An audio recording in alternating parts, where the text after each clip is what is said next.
बच्चों सेशन में हम लोग ओम्स लॉ को समझेंगे। इसके लिए देखिए क्या किया गया है, आप ये सर्किट देख रहे होंगे। ये जो सर्किट है बच्चों,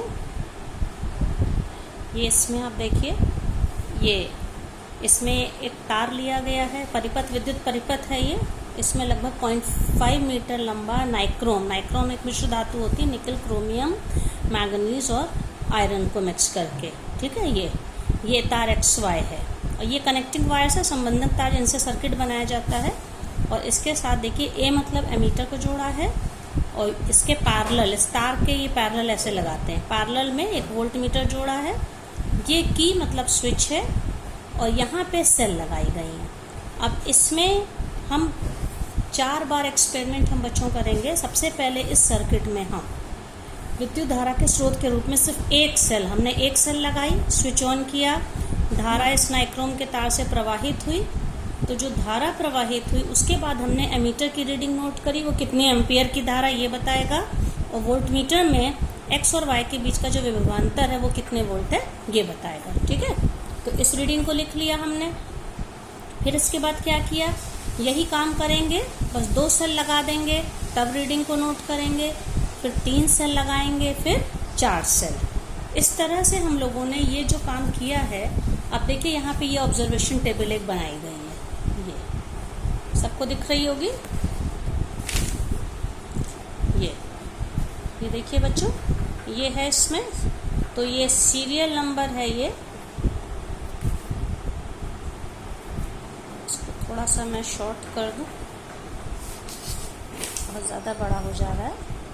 ये देखिए, ये तो जब एक सेल लगाई थी, एक सेल थी, उस समय एमीटर की रीडिंग क्या थी, उसमें 0.5 एम्पियर की विद्युत धारा प्रवाहित हुई और विभवांतर कितना था, 1.5 वोल्ट। इसी तरह से जब 2 सेल एक साथ जोड़ दी तो हमने देखा धारा 1 हो गई, 1 एम्पियर, और विभवांतर 3 वोल्ट। इसी तरह से 3 सेल में धारा 1.5 एम्पियर और विभवांतर हो गया, पोटेंशियल डिफरेंस 4.5 वोल्ट, और 4 सेल लगाने पे 2 एम्पियर और पोटेंशियल डिफरेंस है विभवांतर 6 वोल्ट। अब इसके बाद हम लोग क्या करेंगे, ये V है और ये I है।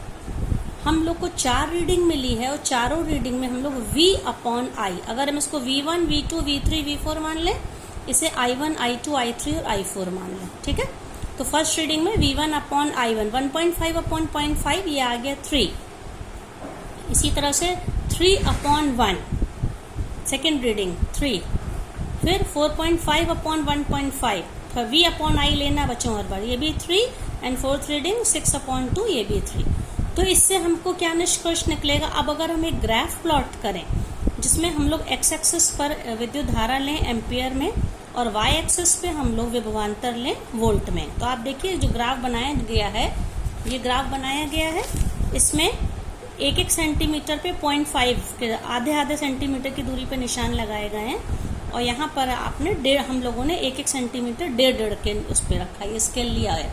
फिर हम ग्राफ को प्लॉट अगर करते हैं, ग्राफ प्लॉट करने का क्या मतलब है, X एक्सिस पे धारा जब 0.5 है तो Y एक्सिस पे 1 पॉइंट, देखिए यहाँ से 0.5, यहाँ से 1.5, ये पॉइंट मिला।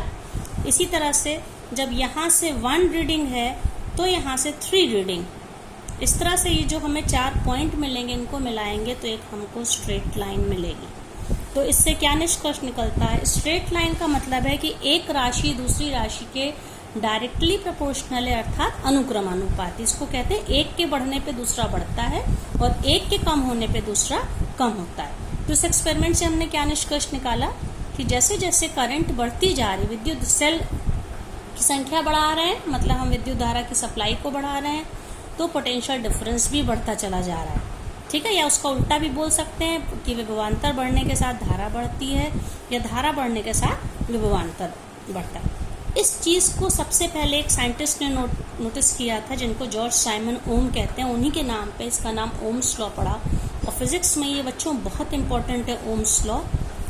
उन्होंने क्या कहा इसमें, देखिए अपने स्टेटमेंट में उन्होंने क्या बोला, यदि किसी चालक की भौतिक अवस्थाओं का मतलब है लंबाई, क्षेत्रफल, ताप या मटेरियल, पदार्थ आदि, अगर उसमें चेंज ना हो, मतलब उसी लंबाई का देखिए तार लिया, प्रैक्टिकल किया गया, उसी क्षेत्रफल का लिया, उसका टेम्परेचर नहीं चेंज होना, बहुत देर तक तार गर्म होगा तो हमें रीडिंग डिफरेंट मिलेगी।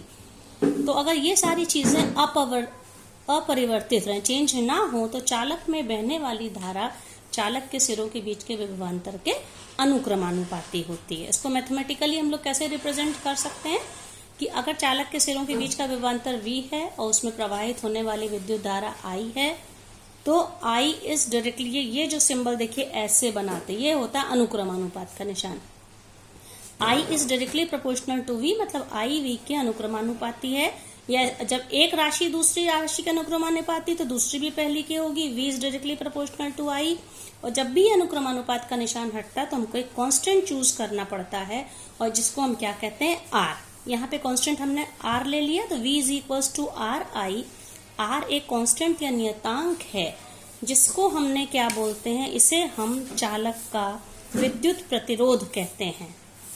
और इसका मान चालक के आकार, मतलब कि ये जो R की वैल्यू किस पे डिपेंड करती है, वो किस मटेरियल का बना है, उसकी लंबाई क्या है, उसका क्षेत्रफल क्या है, वो किस टेम्परेचर पर, इस पे सब डिपेंड करता है। तो इसको हम कहते हैं विद्युत प्रतिरोध। तो V upon I is equals to R। तो ओम्स लॉ बच्चों बहुत इंपॉर्टेंट है, आपको याद रखना है इसको। और इस पर एक्सपेरिमेंट भी प्रोजेक्ट में होता है कि आपको वैल्यू दे दी जाएगी, V और I के बीच में आप ग्राफ खींचिए, अगर आपका स्ट्रेट लाइन आता है इसका मतलब ओम्स लॉ ये फॉलो कर रहा है, एक क्वांटिटी दूसरे के अनुक्रमानुपाती, और आपका ग्राफ सही है। इसी के आधार पर विद्युत प्रतिरोध को डिफाइन किया गया बच्चों।